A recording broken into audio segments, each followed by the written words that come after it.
Great.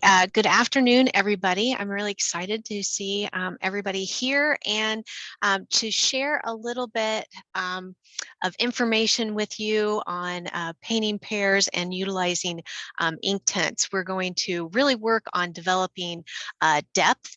So the one thing I want to say with that is that value is more important than the color that you're utilizing. So I'll kind of cover that a little bit more, but really picking the right value for the color is going to be a lot much more important for this exercise than the exact color. So we're going to use Inktense, and I'm using the Inktense Pan Set #1, but if you have #2, we can use that as well. I have a couple demonstrations that show this exercise with both of the pan sets. A round brush and a flat brush, just for utilizing washes. I have a flat brush, but again, you could do this exercise with just one brush. A pencil and an eraser. I really like having a kneaded eraser, but if you have a #2 pencil, the eraser on the end of the pencil works as well. So we can have some flexibility, and we're going to use the pencil just to outline and create the pear to start with, so that we've got a good setup. All right, so I'm going to flip over to my other camera. All right, so first thing I do want to show you is I've used this is the pan set, the #1, which I'm going to be using today, but I've also created a pair with pan set #2. So you really can create a very similar look with either pan set. So whichever one you have will really work well for this exercise. And I have a piece of my 6x9" paper. I also have a scrap piece of paper. I highly encourage you to have a second sheet of paper for testing color blends and mark making. That is one thing that I almost always do is paint in tandem. So here's a couple examples where I was painting some gourds, and I'll paint a second one just so that I can test out different mark making and layering. So having a piece of scrap paper can really help you do that. All right, and I am going to sketch from the pear to start with, from life. But what I'm going to do is once we do a quick sketch, what I'll do is I'm actually going to remove the pear, and I'll give everybody this painting to kind of look at and go from. All right, so our 6x9" paper, and I am doing this portrait just to kind of match the proportions of the pear. And with a pencil, I'm just gonna do a very light sketch of my pear. Now, I actually have this kind of set up on an eraser so that everybody can see the stem.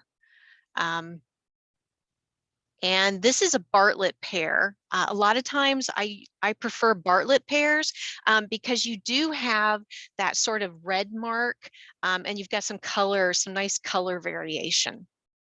Other pears are great as well, but I just like having those different colors to work with. All right, so a light sketch, and what I'd like to do is kind of take up the majority of the paper. We're going to center this a little bit, but we're going to take up about 2/3 of the paper with our pear. And the other great thing about pears is that they're pretty forgiving. There are a lot of different shapes. They're organic, so as long as you've got like a taper, it's still going to look like a pear. All right. So this one really, and you just want to get the character of it. So having this little indent here versus how it slopes on that side. So you really want to kind of capture the character of the pear. And then we're just going to add in the stem. Now, when you're drawing the stem is always widest at the end. So where the stem actually meets the branch. So just make sure that's a little bit wider, and then it's narrower towards the base of your pear. All right, and that's all we're going to do with the pencil. Now, a lot of times people will also make marks as far as outlining where the highlights are and where the shadows are. You can map that out as well. I prefer not to do that because I don't want to have to go back and erase too many pencil marks.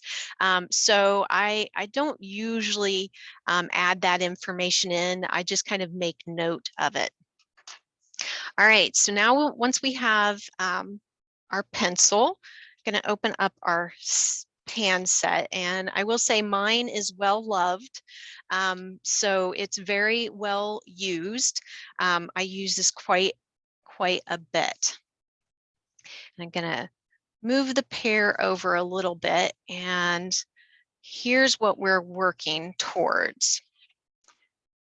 All right, so what I'm going to do first is I want to build a base layer of color and value. So I'm going to use a lot of water for this base layer, and I'm going to start to map out highlights and shadows with this base layer. I do have my scrap piece of paper handy.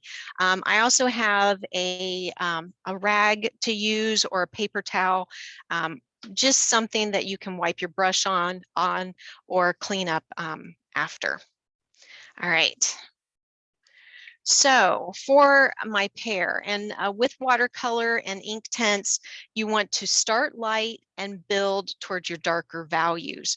So I'm going to start with this lemon yellow and our lighter green. And I'm going to wet my brush. And I want to pick up a fair amount of this yellow. And I'm going to use one of the divisions in the tray. And then this lighter green. And I really want to keep this pretty light. And that's going to be my first layer. So you kind of mix that, and you've got your test paper, so we can just kind of test that out. We want it to be a very light lemon, kind of lemon green. Or I guess that would be lime green. All right. All right, now from here, and I am going to go back and grab some water. So I'm going to start applying my Inktense, grab a little bit of water, and I'm just going to pull or flood that color across the whole pear. And that's going to give me a base to start tipping in some other colors.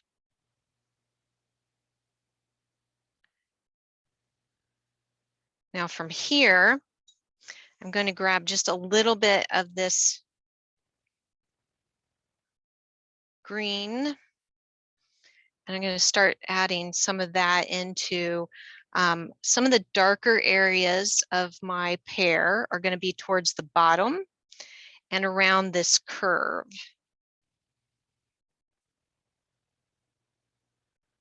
And maybe about halfway up. So I'm just going to let that kind of mix. And as it's drying, it's going to continue to move. Now I want some of this great red, orange to mix in as well. So we've got a really beautiful orange color here, and then our red.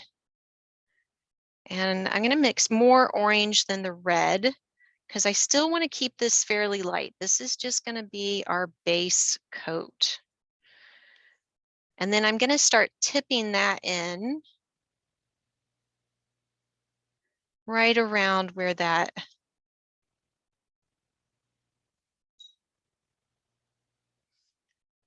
I just want those colors to kind of mix and blend a little bit. I can move them around with my brush. Just want those to blend together a little bit.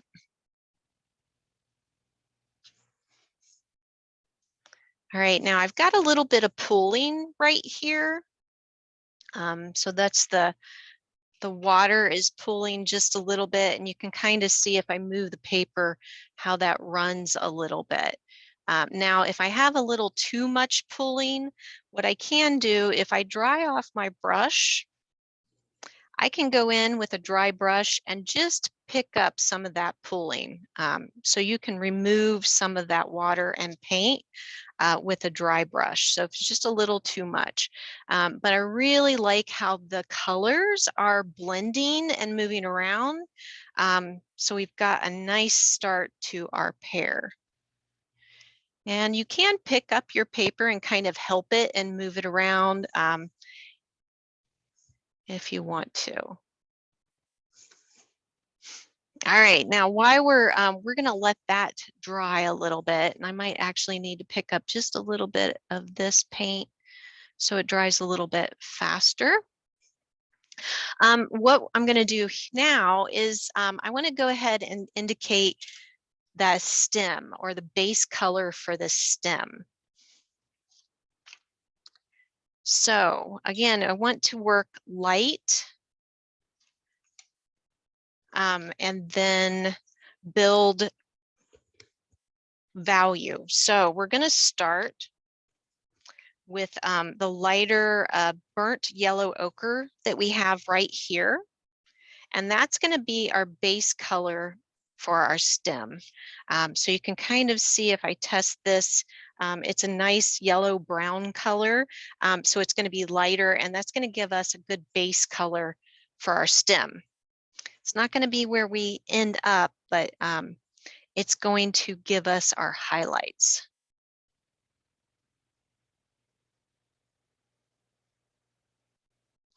And I usually even let that kind of blend in. You usually have a little bit of browning towards the top where the stem meets the pear. So I usually let that kind of start to blend or bleed into the paint that we already have set up.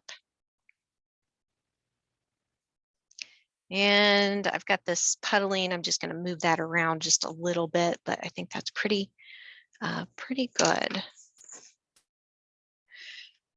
All right, now to really build depth, we want to build some value in the background as well. So a lot of portrait artists do this, and it's kind of a trick of what you do with the background is the side of the object that is lightest, you build a darker value in your background, and then the side that is has the shadow or darkest, you allow that to be lighter. Now that contrast between the object in the foreground and your background actually helps to develop some more depth. So what we want to do is lay down some paint in the background to just give us a base layer for our background behind our pear. But we're going to work the value of that background just like what we're going to do with our pear. All right. Now, one thing is ideally we'll let our pear dry. So if you still have paint that's glistening, so if you can see that reflection, that paint is still wet. If we paint right up next to that, our colors are going to bleed together. What you want to do is make sure that your paper is not glistening anymore. And then a really good way to tell if your paper is dry or not is just to touch it with the back of your hand. If it still feels cool, it's still drying. If when you touch it to the back of your hand and it doesn't feel cool, then it's dry.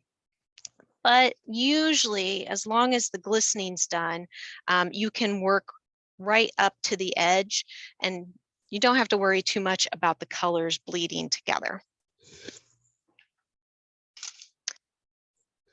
All right, so kind of letting this dry just a little bit. But while we're doing that, our background color. So I am working with a blue background.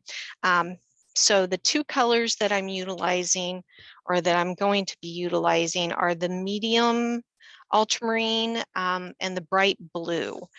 So that's these two colors right here. So I'm going to add some water. And then I'm just going to start to mix those colors. And actually, I might just start with the medium ultramarine first. So we'll just build a lighter layer. I'm going to keep this fairly watery. So that's going to give me a lighter value.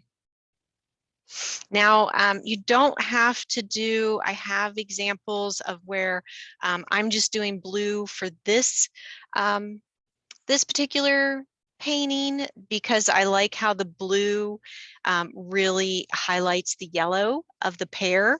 But I have done others where I've done like purple backgrounds and red backgrounds. So there are options. It's really more about the value contrast, but I feel that blue really helps highlight the yellow in the pear.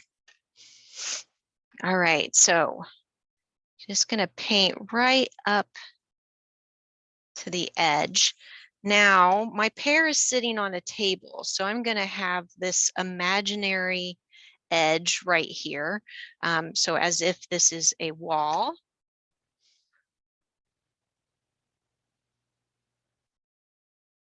And then I'm just gonna add some water. So that's just water out of my jar, just to kind of pull that paint up. All right. Then I'm just going to bring that around the other side of my pear, but I'm really going to keep this watery on the other side, so it's just a tint or a hint of the blue. And there's our imaginary table edge.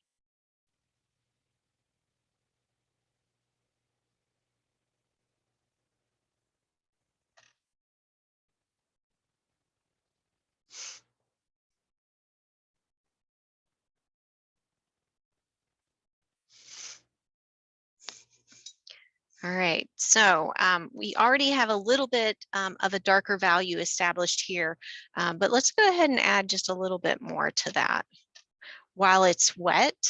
That way the paint will kind of bleed and feather out. So we're just adding a little bit more depth here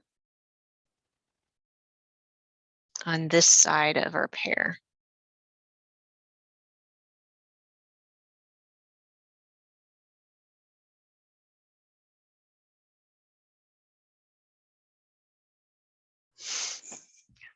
All right. Okay, now the light is coming and it's hitting our pear. So this is going to be the lighter side of our pear, which means we're going to have a shadow, a cast shadow that casts to the left of our pear. So with the same blue, and actually I might add just a little bit of our black paint to that, just so that this is a little bit more of a gray blue.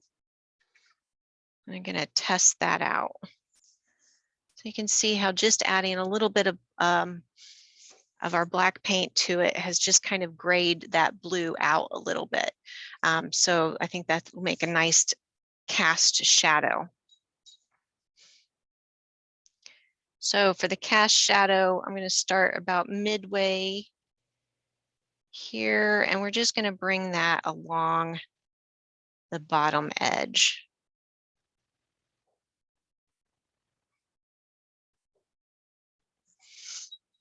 Hey Renee, it's Molly. People in the chat Yeah. are asking why you didn't paint the background first. Would you mind just kind of talking about that a bit? Yeah. Yeah. So the the primary reason why I didn't paint the background first is that the lighter colors are going to be in the pear. And with watercolor, we're layering. So we're starting with the lightest. So that really allowed me to focus on the pear, which is the primary subject, and then put the background behind that. You could do it either way, to be honest. Either way would work, but I usually always start with the primary object.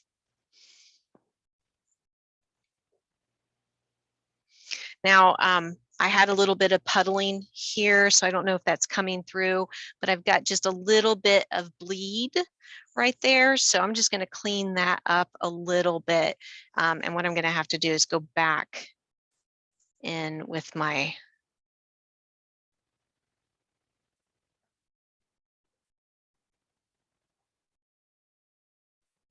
I will say once I get going though, that was a really good question. Once I get going, I do have a tendency to kind of work the whole painting and go back and forth. So as I add more value to the pear, I may need to add more value to the background and vice versa.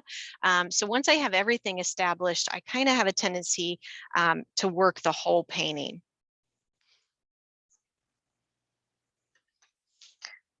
All right, now I've got an awful lot of white space here. And as the light kind of hits right in front of the object, I do want this to be lighter, but I'm gonna add just a little bit of our watered down gray back here, just so that it's not so stark.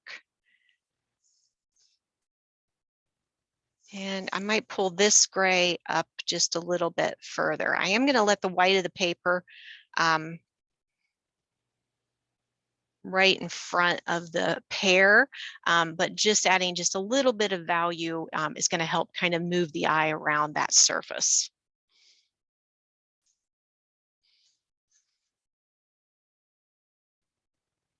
All right, now at this point,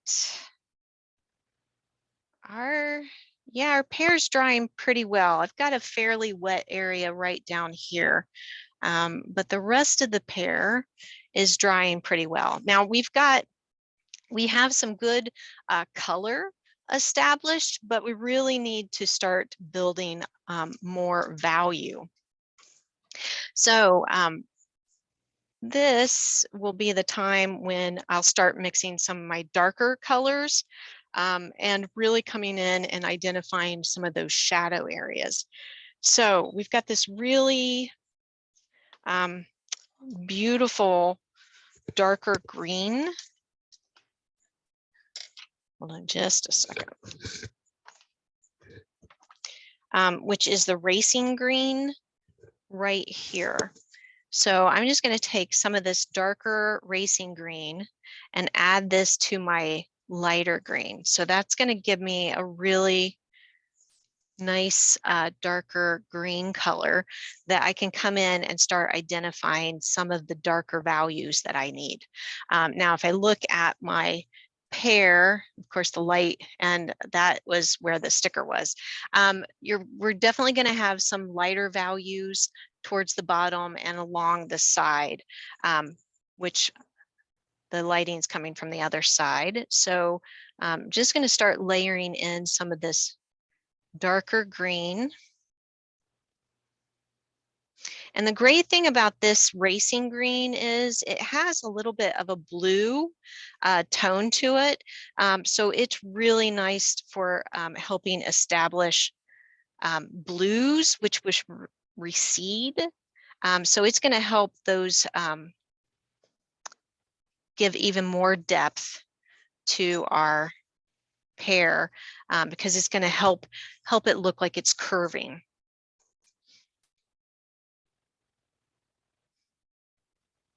All right.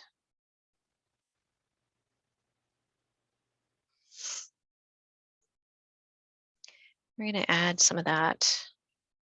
Might need to mix just a little bit more.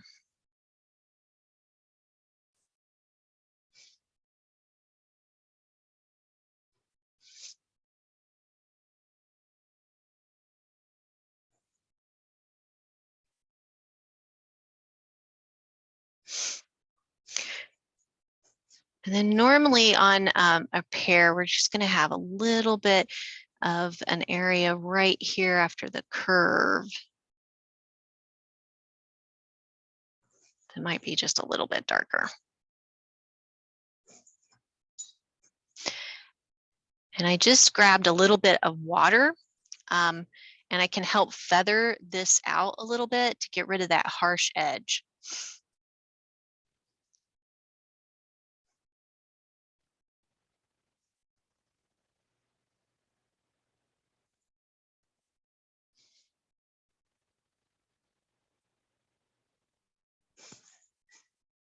And there we go. All right, so now we've got a little bit, really starting to get the light and shadow structure built, but we need some of the darker colors for our red area. So when we mixed this color originally, we mixed a lot of the orange. So we're going to make sure that we add just a little bit more red. And then also that plum color that we have, this dark plum color, you can also utilize that to find some of the darker values within that red.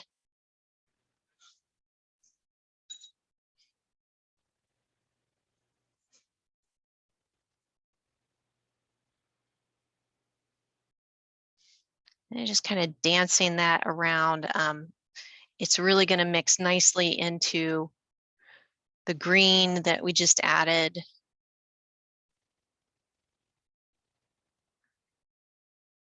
And right around the neck here of our pear, just pull some of that out.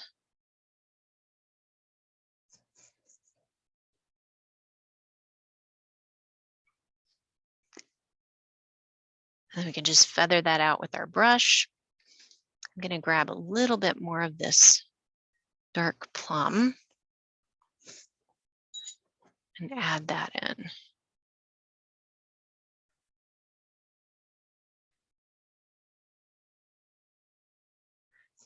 So I'm mixing the red and the dark plum and just kind of testing that out. That gives us a nice darker color.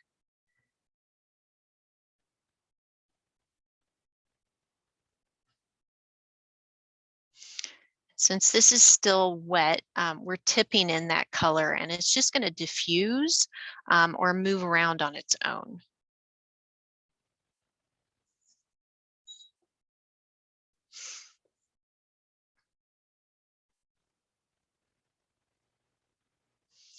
And we're going to need probably just another wash of that darker green, but we're gonna let that dry before we go back into that.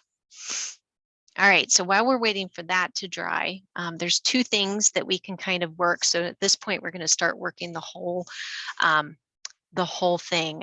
I think first thing is adding some darker value to our background to really push that. Before we go back, we're going to add some shadow or shading to the stem, but I think I want to push the background darker before and give that a chance to dry before we go back. So now we're going to mix that medium ultramarine with more of, and go a little bit heavier on that bright blue.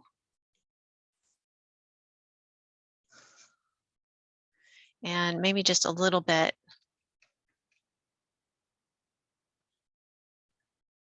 of the black. Yeah, I might have used just a little too much. Let's add a little bit more, the ultramarine.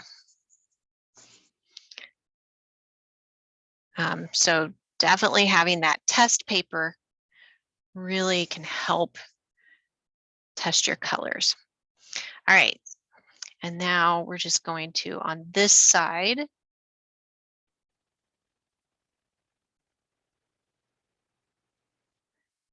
so I have my brush fully loaded with paint of this darker color. Now we're going to add that in, but we're going to grab some more water to kind of feather that out. So I just grabbed some water right out of my jar. So we are feathering that out, or just helping it kind of create like an ombre.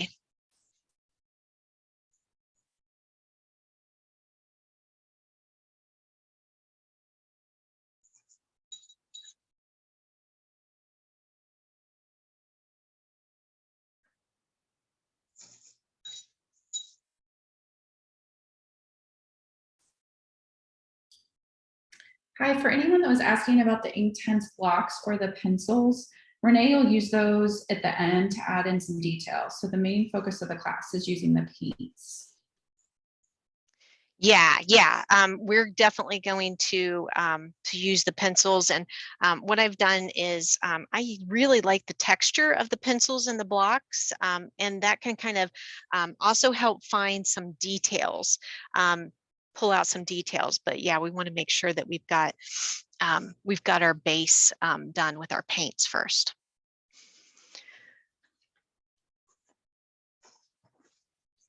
All right, so I've got some nice shading happening. We've got some good depth. I want to push more of the pear, but before we do that, I think I'm going to clean up the shadow a little bit. So I have that.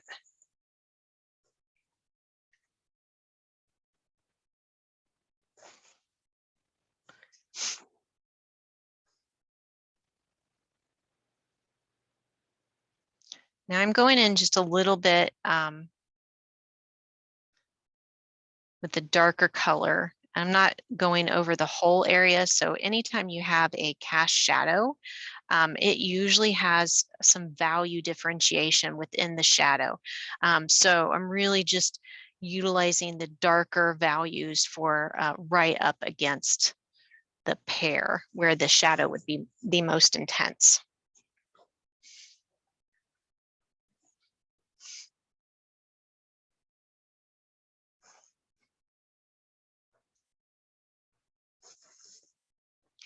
And to help things dry, you can fan your painting, or even a blow dryer. But I would suggest, especially if you have any puddling happening, either a blow dryer with a diffuser, or just allowing it to air dry.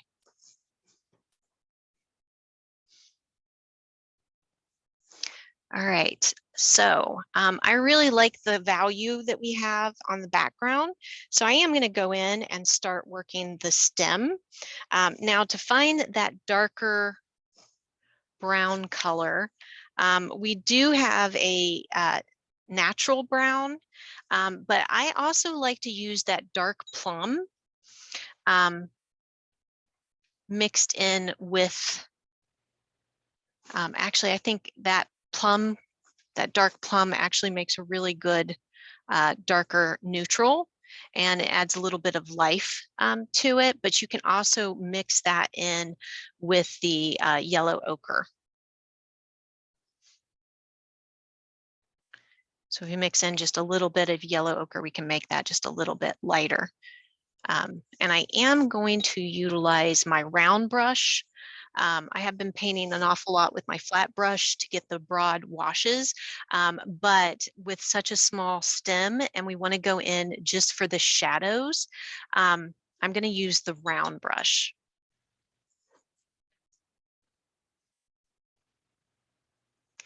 Now the light's going to hit the top of this stem, so we're going to have a shadow that forms right under it, and then on the left side.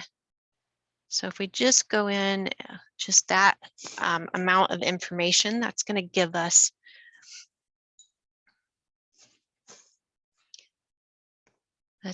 some good volume to the stem. And I just took a little bit of water and kind of pulled that just so that the edge wasn't so harsh. So I'm going to let that dry. We are going to go back and push that value a little bit darker, but we need to let that dry.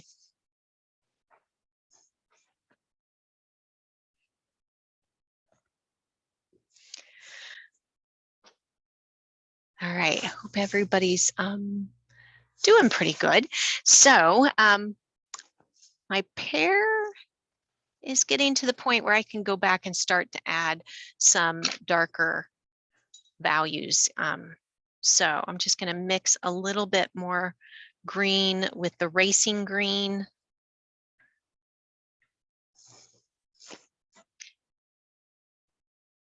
And my lighter green.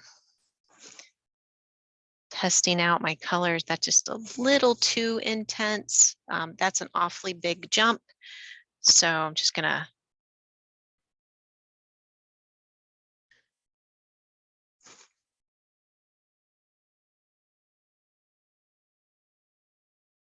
yeah.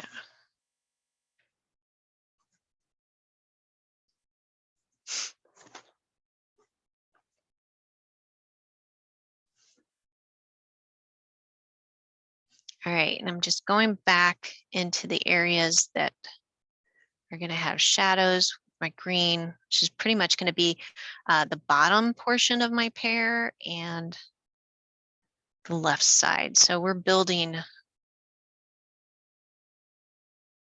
some value with some layers. I'm going to add more over here. Now the colors that we have that are kind of coming towards us are going to be the warmer colors.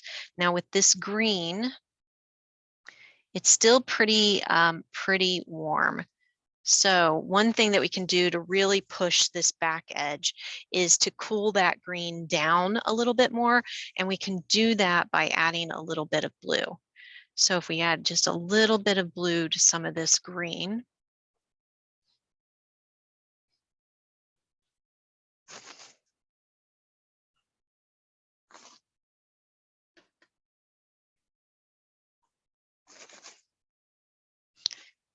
then we can add a temperature difference that's going to help push that color even further back. And I'm going to blend that out in just a second. So we'll blend that with a brush that's just got a little bit of water on it, just to feather that out a little bit. And I think I'm going to add a little bit of that up at the here.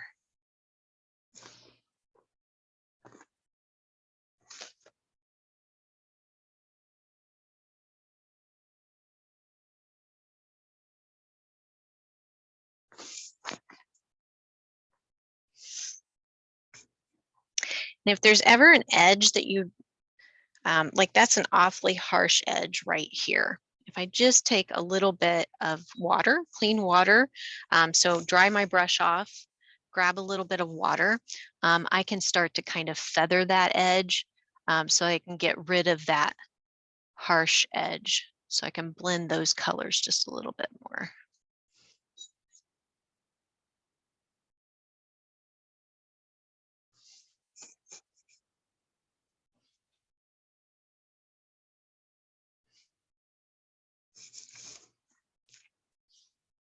And I feel like we need a little bit more depth in our red.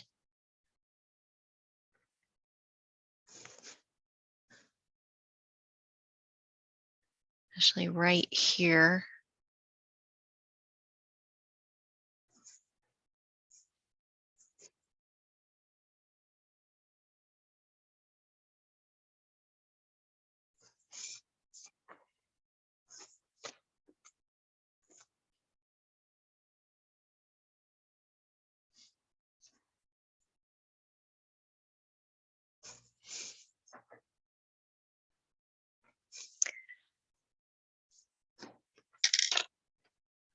All right, so we're going to let that dry.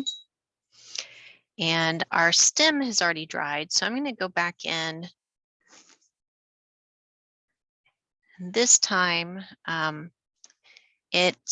just using the dark plum, and I'm just going to add some of that for the darkest area of the stem, the darkest shadow.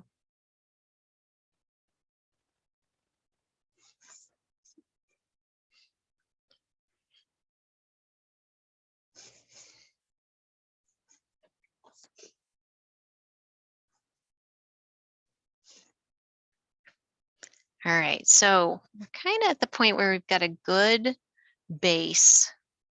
When I'm adding just a little bit of indication right here. There's usually that curve or indent that comes up right there on a pear. That's a little too dark.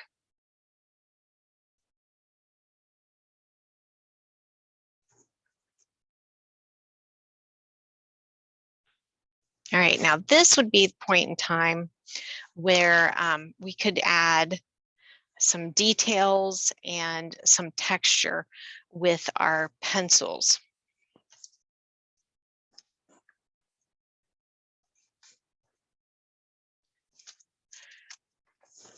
So picking some colors, I'm just going to rearrange here.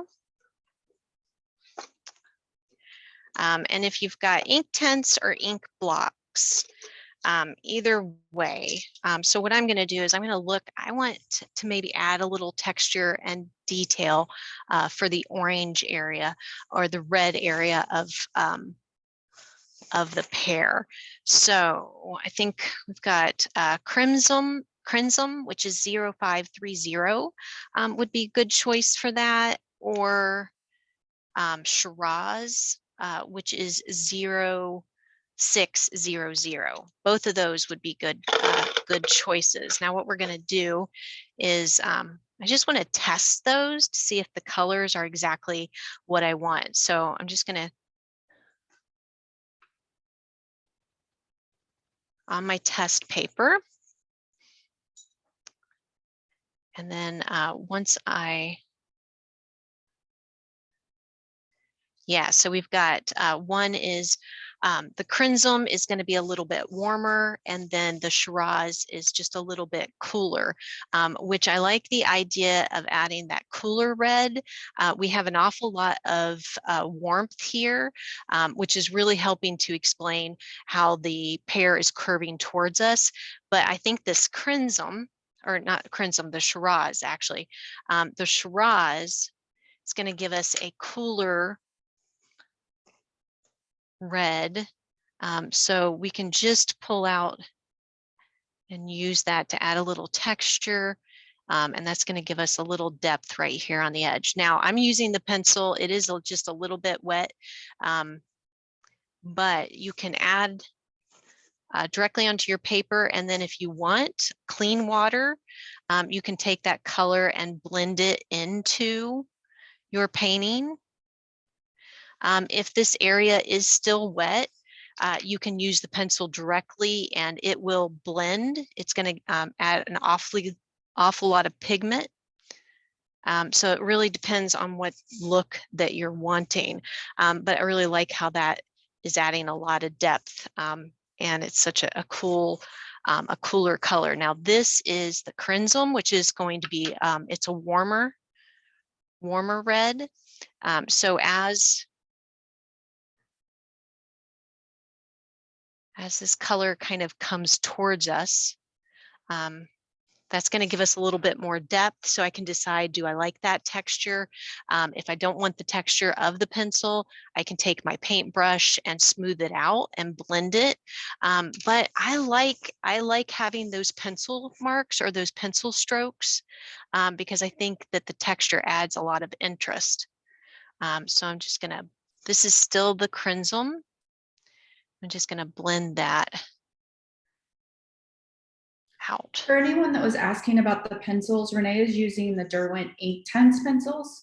If you have the watercolor pencils, the properties are just going to be a little bit different in how the products dry, but you can, you can definitely try the watercolor pencils over top. Yeah, absolutely. The watercolors will work the same way. It's just, to your point, Molly, the colors are going to be a little bit different, but you can do the exact same process. Now, once I have added texture in one location, I really want to make sure to add it in a few other areas to balance things out. So I like having the texture in the red, but I think I'm going to add a little bit of texture in the green area. Now I can switch over and use my Inktense blocks. And this one is a 0100. So this is a very light yellow green. And I can do the same thing and just kind of add some texture here on this side. These work the same way, where I can take some clean water and pull that color out so I can blend it into the painting. Or yeah, that one, I might actually need a darker color just so that we can see it, because that one is almost exact color. Let's see. That one might be.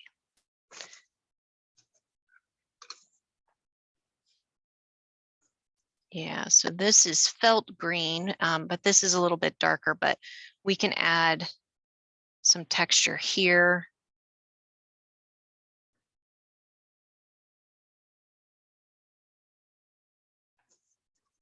That got a little too dark, but we can clean this up.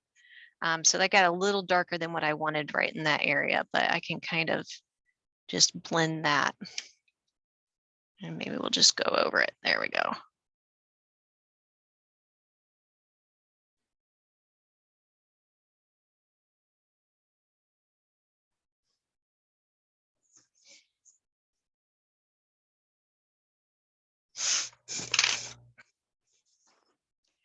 And then I'm going to do the same thing, pull a little texture into the background as well, but utilizing similar colors.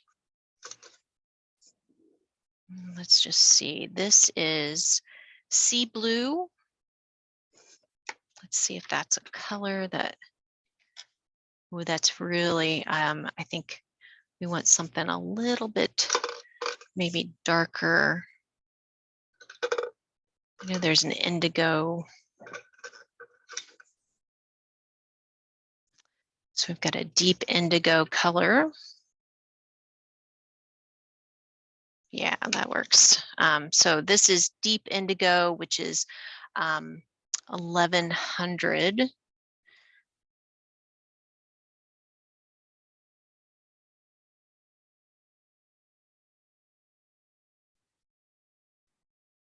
So again, I'm adding it so that I can see the pencil marks.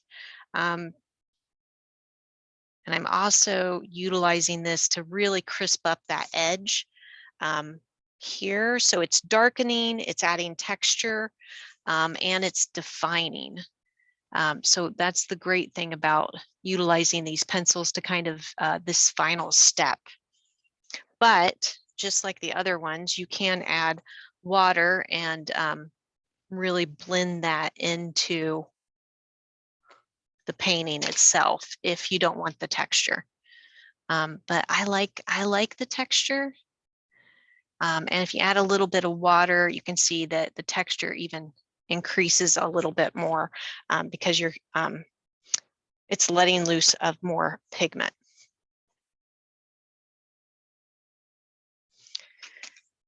And I think I've even used, there is in the Inktense blocks, there's a white, which I've used here in the lighter blue to kind of overlay and add some texture in that space as well.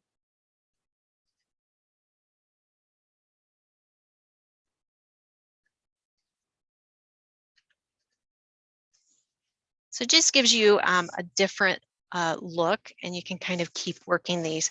Now I feel like I added that green here, which gave us a shadow, but now you can kind of see how that's changed. We would have a reflective highlight here, but now this side of the pear actually needs to go a little bit darker. So let's, I don't know, this is where I would do one of those things like maybe this is the indigo pencil. So just adding a little bit of that over that green, which is really going to give us a darker value.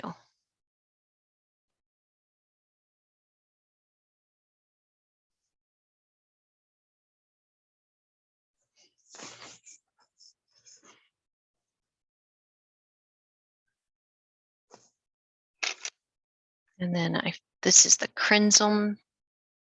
Kind of feel like I want more of that here as well.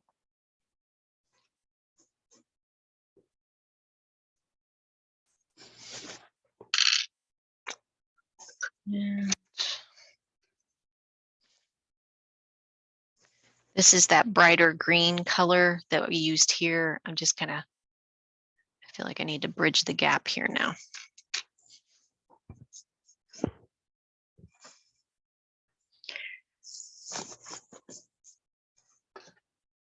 And then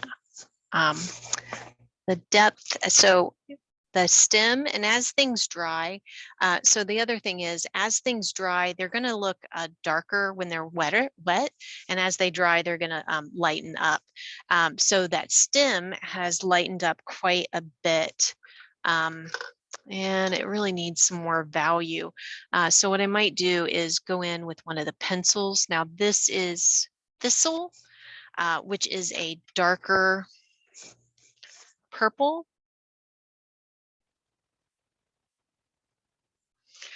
And I think I might just add some of that right here.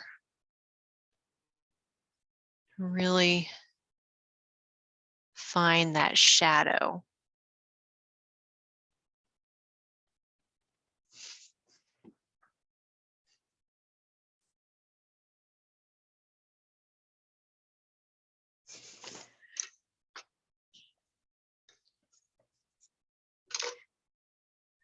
And now I really like the value that we have here. It's really making this side of the pear stand out. We've got some nice depth here, but now the cast shadow feels a little too light in comparison. And this is one of those things, this is where I kind of indicated I go back and kind of work the whole thing, because as you change one thing, you may have to go back and reevaluate and change other areas. Now I just need to decide if I want to go with a pencil, or if we want to go back. This is natural gray. So I think what I'm going to do is, this will give us texture, but this will also allow me to really add a little bit more depth in our shadow here.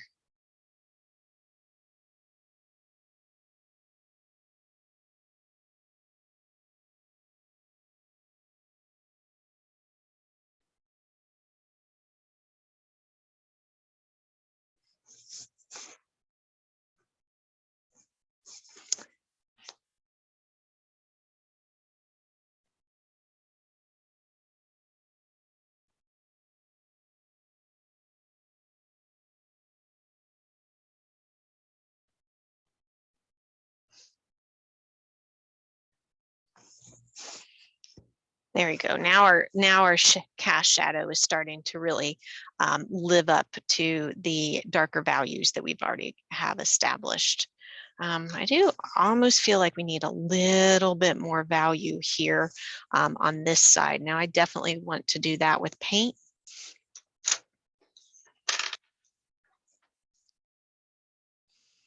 So I'm going to go back to my paint 10. We've got some of that. Yeah. I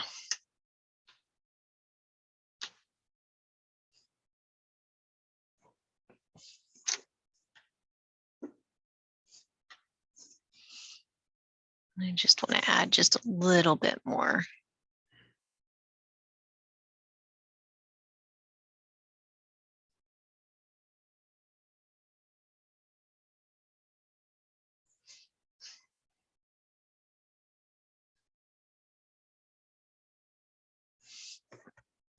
There we go.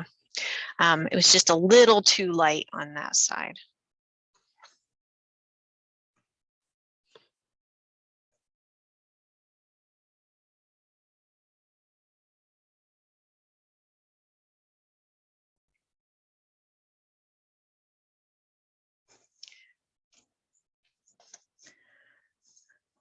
And there, you can keep going with this. add a lot more texture. We could add a few more washes. I do think if this is pretty, I need to let this dry. But if I really wanted to, I could come back with another wash and kind of darken this. But I think we've established some pretty good light and shadows. We've got pretty good depth so far.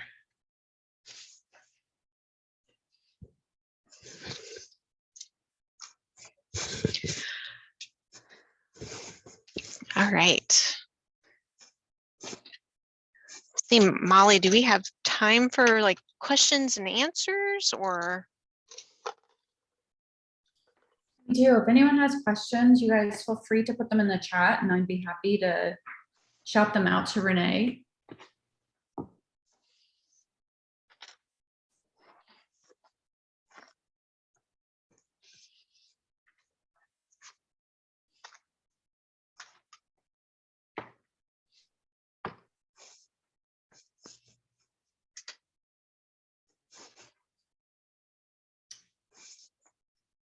Okay, so I'm not seeing any questions come through.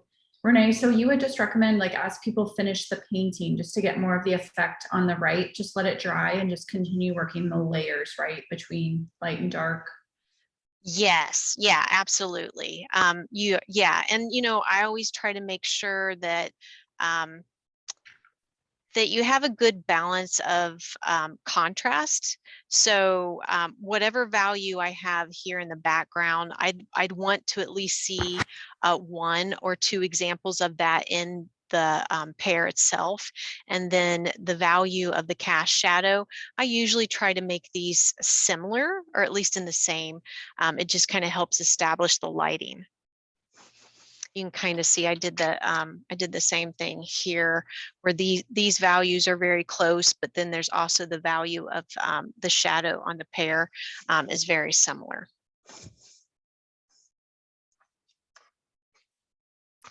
Okay, so just a couple questions here that people were asking. For those, someone asked, what's the difference between regular watercolor or Inktense watercolor?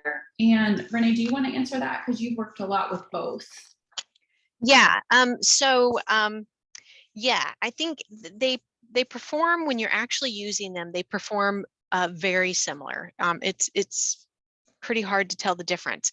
The biggest difference is once the Inktense has dried, versus watercolor, you can always go back and rework the watercolor or remove it, which can be a plus and a minus, right? Because what that also means is it's more susceptible to damage by water, where the Inktense is going to not be susceptible to water damage. I've actually switched it over to these for my travel journals.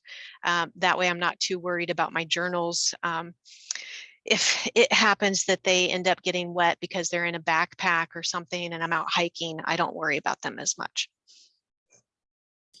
So then as far as the other questions that are in the chat, someone asked, is there a way to soften edges once it's dry? And with Inktense, there's not. And that's part of the beauty of working with the product, is that once it's dry, it is permanent. So that's just something to be aware of. And then someone asked if you teach any other classes. And so Renee does teach classes, and I gave her Instagram handle, so you could certainly message her there to see what she is teaching. She's also going to continue to teach with us on michaels.com, so just look for future listings there. And then let's see here, someone asked, isn't it hard to part with your paintings? How do you suggest touching them up, or do you go back as it might be lighter? I'm not sure I understand that question. That one's being translated, so that might be why. And then can you combine Inktense with other watercolor pencils? So I'll answer that from a technical standpoint, and that Inktense is meant to work with Inktense products. You certainly can use watercolor pencils with it. It's just that same property of permanent once dry is not going to be applicable with the watercolor products.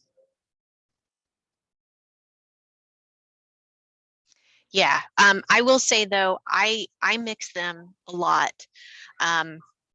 And I do like the fact that I don't have to worry, especially if I'm doing subsequent layers, I don't have to worry as much about the Inktense moving as I do with watercolors.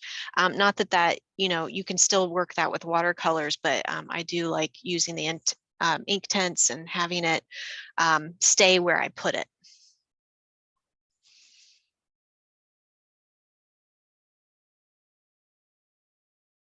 Oh, yeah, so that's the original.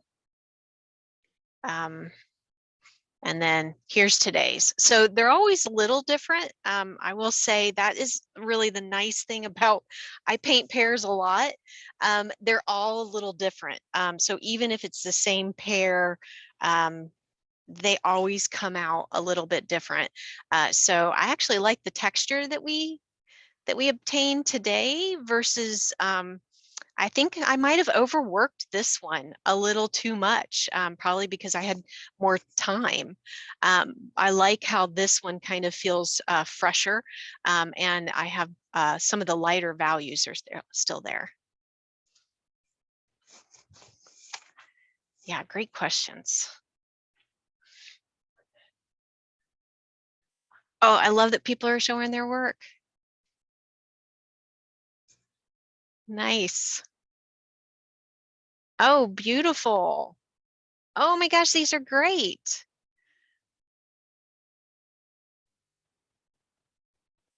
Yeah, so nice. Oh my gosh. Oh my gosh, look at these. These are great. Everybody's done such a nice job. Look at Wow. that. Really good depth. Yeah, nice. Nice work. All right. I posted a link to find the upcoming classes as well as the recording. It will be available in 24 to 48 hours. If you want to tag us in your work, I posted some tags to you so that we can see it as well. So thank you everyone for joining and happy holidays.